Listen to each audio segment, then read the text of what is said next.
Bugun sizlar bilan target reklamasida mumkin bo'lmagan reklama turlari bo'yicha gaplashamiz. Demak, bizada target reklamasini yoqayotganimizda bir qancha reklamalarimiz mumkin va bir qanchalari mumkin emas. Bugun qaysilari mumkin emas, ana o'shalar bo'yicha gaplashamiz. Chunki bilasizlar, ko'p holatlarda bloklanish holatlari ko'p yuzaga keladi va bloklanish holatlari aynan noto'g'ri targeting reklamni kreativ yaratganingizdan sodir bo'ladi. Xo'p, demak, bizda quyidagilar target reklamasida yoqish mumkin bo'lmagan reklama turi hisoblanar ekan. Birinchisi do'y postli. Do'y postli bu misol uchun faraz qiling, postli ikkiga bo'lingan, do va postli. Misol uchun ko'p holatlarda kosmetologlarda yoki bo'lmasam boshqa sferalarda do'y postlilarni ko'ramiz. Yo'q, bular kategorически mumkin emas. Misol uchun bundan ko'plab odamlar aldangan. Misol uchun chet el, Facebook, Instagram chet el platformasida, misol uchun ozg'in semiz, shakir anaqa ozg'in semiz misol uchun dorilarni sotishganda va bu dori ular aytgan natijani olib kelmagan. Shu sababli Facebook, Instagram umuman bloklab tashladi. Ko'plab odamlar noroziliklari sababli bunaqa reklamalarni olib tashladi va o'shandan keyin уже avtomatik bunda reklama Facebook, Instagramda robot tekshiradi, robot aytadi, "Yo'q, to'xta, bunaqa reklama mumkin emas" deydi-da va u reklamangizni avtomatik bloklaydi. No, bilsanglar, ba'zi bir sferalarda misol uchun do'y postlikni ko'rsatmasdan iloj yo'q. Misol uchun nima desak bo'ladi? Burun rinoplastikasida, misol uchun burun rinoplastikasida biz ko'rsatishimiz kerak do postli. Misol uchun bunaqa vaziyatda biz nima qilamiz? Bunaqa vaziyatda biz video effekt qilamiz. Qaranglar. Do deb bundoq ko'rsatamiz, undan oldingi holatini va postli qilib, chiroyli qilib buni video effektda ko'rsatamiz. Demak, rasmga olib shundoq ikkiga bo'lib qo'ymaymiz. Unaqa mumkin emas. Biz buni video kontent qilamiz. Oldin do ko'rsatamiz va postli qilib, chiroyli qilib o'sha reklamni rolikka video ko'rinishda ko'rsatamiz va buni robot tekshiradi. Ko'p holatlarda buni уже обработкадан o'tkazib yuboradi. Demak, do'y postlilar misol uchun ba'zi bir studentlarim aytishadi, "Voy Jamila opa, ba'zi ko'pchilik do'y postli turadi-ku, profilini ustida misol uchun yuzlari boshqasi" deydi. Bu postlarida turishi mumkin, lekin targetingda bunaqa reklamalar mumkin emas. Misol uchun hozir bloklamasa ham baribirga ham bu reklamasini уже ko'p holatlarda bilaman, teg-tugi bilan profil o'zini anaqa qilib yuboradi, yo'q qilib yuboradi. Shu sababli bunaqa qilmaganinglarni men tavsiya qilaman. Xo'p, ikkinchisi bizda dorilar, batlar, tabletkalar bunaqalar mumkin emas. Chunki chet elda bilasizlar, dorilarni retseptsiz berilmaydi. Retseptsiz dorilarni berib bo'lmaydi. Doktor назначить qilish kerak, keyin berilishi kerak. Shunaqa holat bo'lganligi sababli bizda dorilarni, tabletkalarni, batlarni bunaqalarni reklama qilish mumkin emas. Bunaqa holatlarda misol uchun apteka, boshqalar nima qilishadi? Ular buni anaqa qilishadi, nima desa bo'ladi? Vitaminlar orqali reklama qilishadi. То есть vitaminlar reklama qilishingiz mumkin, lekin dorilarni, batlarni targetingda ishlatish mumkin emas. Va uchinchisi o'tkir tig'li nishli narsalar. Misol uchun pichoq, anaqalar shpritslar, tam qaychi, bunaqalar mumkin emas. Shuning uchun bunaqalarni o'tkir tig'li nishli narsalarni targetingda ishlatib bo'lmaydi. Bitta misol uchun studentim o'tib ketadi-yu, Jamila opa, bundoq pichoqlarni reklama qildilar, no baribirga ham blokladi. Bilasizlarmi? Mumkin emas degan narsani lучше riskovat qilib qo'ymaganinglar tavsiya qilaman va menimcha yangi akkaunt ochdilar уже. Shu sababli biz o'tkir tig'li nishli narsalardan uzoqroqda yuramiz. Даже mana atelyeda ishlaganimda men misol uchun chiroyli o'sha manekenga kiydirilgan ko'ylak edi, oldida tikadigan mashinkani oldida kichkina qaychicha bo'lgan. O'sha qaychi deb meni reklamamni anaqadan proverkadan o'tkazmagan. Shu sababli o'tkir tig'li nishli narsalar bizda target reklamasida mumkin emas. To'rtinchisi qonli, qanaqadir misol kosmetologlar bilasizlarmi? Shpritslar bilan ishlashadi. Qonli, misol uchun fillerlar qo'yishadi, botokslar qilishadi.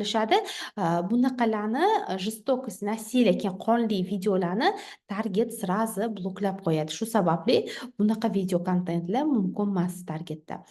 Xo'p, demak bundan Reels'ga qo'ysanglar bo'ladi. Targetda bunaqa reklama roliklarni qo'ymaymiz. Beshinchisi brend nomlari. Ko'pchilik studentlarim misol uchun kelishadi boshida, voy Jamila opa, man bloklangan edim, shunaqa brend nomini etib qo'yishadi yoki brend nomini qo'yib target reklamasini yoqishadi. Bu noto'g'ri, chunki brend nomini Facebook, Instagram shunaqa tekshiradi target yoquv paytida. Shuning uchun brend nomlarini etmaymiz, iloji bo'lsa bunaqa birkalarni ko'rsatmaymiz. Buni va o'sha holatda misol uchun brendni nomini aytmasdan biza misol uchun ko'rinishini ko'rsatsak bo'ladi, ko'ylaklarni yoki sumkalarni. Hashtaglarni qo'yib yoki nomlarini yozib yoki o'zimiz aytib gapiradigan голосовой qilib qo'yishimiz target serverni reklamada mashhur brendlar nomidan foydalanish mumkin emas. Shu sababli biza unaqalardan ozgincha uzoqroqda yuramiz va bitta ishonasizlar, studentim kelibdilar, aytadilar, Jamila opa, men target yoqib yubordim deydilar, hashtag qo'yib mashhur brendlarni nomini yozib chiqdim dedilar. Va уже kategorически bloklab yuboribdi. Faraz qiling, misol uchun mashhur brendni nomini yozganlarda, keyin o'sha brend nomi ko'rgandan keyin уже bu yerda kitayskiy anaqa dublировать qilib chiqarishadi-ku, misol uchun один к одному deyaptilar, bir xil o'sha kopiyasi, lyuks kopiya deyaptilar. Bunaqa holatda уже ular ko'rgandan keyin avtomatik akkauntlarni bloklab, уже reklamani ham anaqa profilni o'zini ham уже bloklab qo'ygan target. Shu sababli brend nomlaridan foydalanmaymiz. Keyin 18+lar mumkin emas, chunki ular уже target reklamasi shunaqa tekshiradi, bunaqa videolarni kategorически bloklaydi.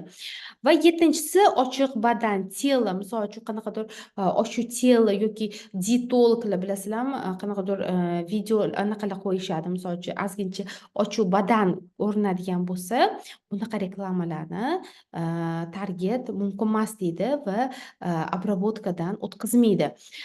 Misol uchun bitta studentim keldilar, даже детский massaj ekan ularda. Massajda chaqaloqlarni misol uchun telosi ko'ringan, shu sababli reklamani обработкаdan o'tkazmagan, bloklagan. Shu sababli ochiq telo badanlarni iloji bo'lsa ko'rsatmaymiz. Bunaqa reklamalarda targetda bu sferadagi reklamalarni уже проверкаdan o'tkazmaydi. Xo'p, demak, biza bilamiz, что anaqa mumkin emas bo'lgan reklamalarni biza qo'ymaymiz. Mumkin bo'lgan reklamalarni siz qo'ysangiz, dальше продвигать qilaverasiz. Mana 79% odam qoidani buzadi va noto'g'ri reklamalar qo'yishadi va ular eng katta qiladigan xatosi bilasizmi nima? Pullarni vaqtida to'lamaydi.